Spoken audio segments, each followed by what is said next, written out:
आपण आलेलो आहोत पेरूच्या प्लॉटवरती.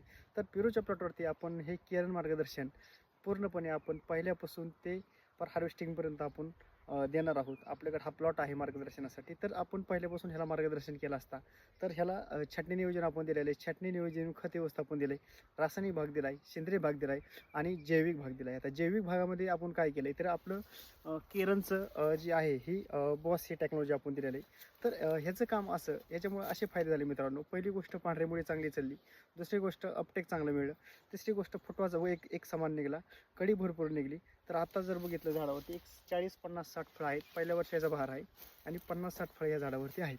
तर ह्या जैविक शेंद्र रासायनिक ह्या तिन्हींची जोड घेऊन एकात्मिक पुनरावृत्तीचं व्यवस्थापन केल्यामुळं आपल्याला रिझल्ट चांगले मिळाले.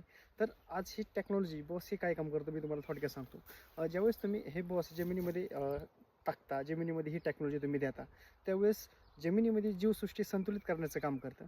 जमिनीमध्ये मायक्रोफ्लोरा इन्क्रीज होतो.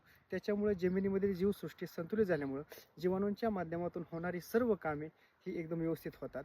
त्याच्यामुळे मातीची सुपीकता वाढते. आता काम कसं करतं, रासायनिक भागामध्ये तुम्ही जेवढी NPK टाकलेत, सेंद्रिय भागामध्ये तुम्ही काय शेणखत टाकलं असेल, ह्याच्यावरती सूक्ष्म पातळीवरती ही विघटन करून त्यातली तत्व काढून त्यात पिकाला देण्याचं काम ही आपली टेक्नॉलॉजी करते. त्याच्यामुळं मातीची सुपीकता वाढते, माती भुसभुशीत होती, मुळाला ऑक्सिजन चांगल्या लेवलला मिळते, जमिनीमध्ये हवा खायती राहते, जमिनीमध्ये गांडूळ निर्मिती होती.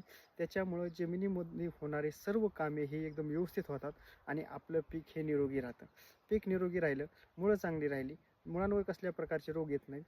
त्याच्यामुळं काय होतं की पिकाची वाढ एकदम चांगली मिळते. आता बघा, ठीक आहे, आता सांगायचं जर गेलं तर हे तत्व आता आपण NPK असेल, सेंद्रिय भाग असेल, हे जे टाकतोय हे तत्व आपण टाकतो जमिनीवर आणून, पण हे तत्व आपल्या डायरेक्ट खाऊ शकत नाही. ठीक आहे, आता फळ खातोय पण ते तत्व खाऊ शकत नाही. उदाहरण झालं घेतलं तर गहू आहेत, गहू आपल्या खाण्यासाठी असतात, तर गहू आपण डायरेक्ट खाऊ शकत नाही, बरोबर का नाही.